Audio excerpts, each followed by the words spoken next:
Hi guys, and welcome back to a new video. So the new puzzling cartel chips slash dinars are finally available, at least on North American realms. It will be tomorrow for European realms. And with this release, we are now learning a few more things, and there is even more backlash with this new system. So just for those of you who are not really familiar with these, basically you will be able to do these two new quests right here, the Turbo Boost Powerhouse Challenge and the Ultra Prime Deluxe Turbo Boost Powerhouse Challenges, which basically will require you to kill 4 raid bosses or do 4 mythic dungeons in order to get 3 of these different puzzling cartel chips.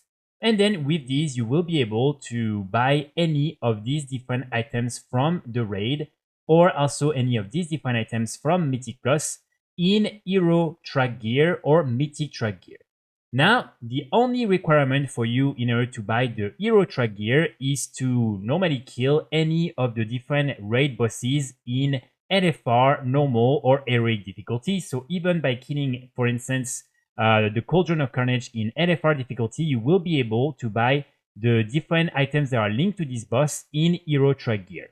And then for Mythic Track Gear, you will need to kill the same bosses in Mythic difficulty. So again, if for instance you want a loot from the one-armed bandit, you will need to kill this boss in Mythic difficulty. Now, the one thing that players were hoping was that at least when you do it on one character, it is then unlocked for your entire warband.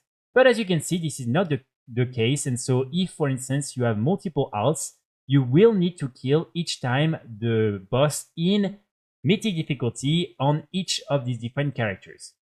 So it means that, for instance, right now you have 2 main characters you're playing, you will need to do Mythic raiding on both of them in order to buy these different items. Same, if you're just playing very casually on some of your alts, you will need to at least do it in LFR on all your different alts in order to then buy the different Hero Track Gear, but this is not really a big challenge overall. So as you can imagine, people are already not really happy with this because obviously it requires even more work, and normally these different dinars are supposed to be a little bit of a catch-up system and also a bad luck protection system.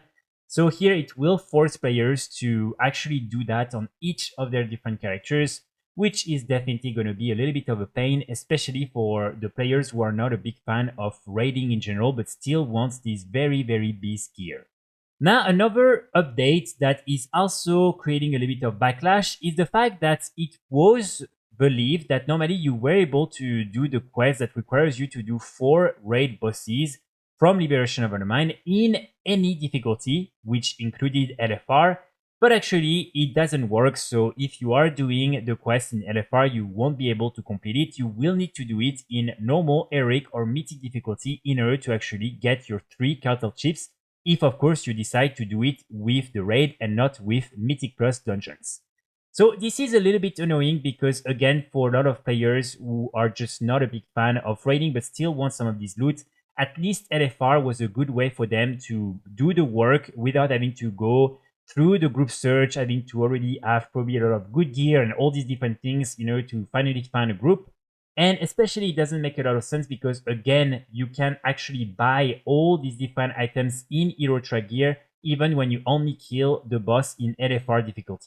So maybe this is something that Blizzard will decide to change, but apparently right now if you want to complete the raid version of this Turbo Boost quest, you will need to do it in normal, heroic, or mythic difficulty. And by the way, for those of you who are wondering, you will be able to pick up the quest right here. So as you can see, this is the main coordinates. And so this is the entrance of where you have the Great Vault. And so this is really where you will be able to pick up this first quest.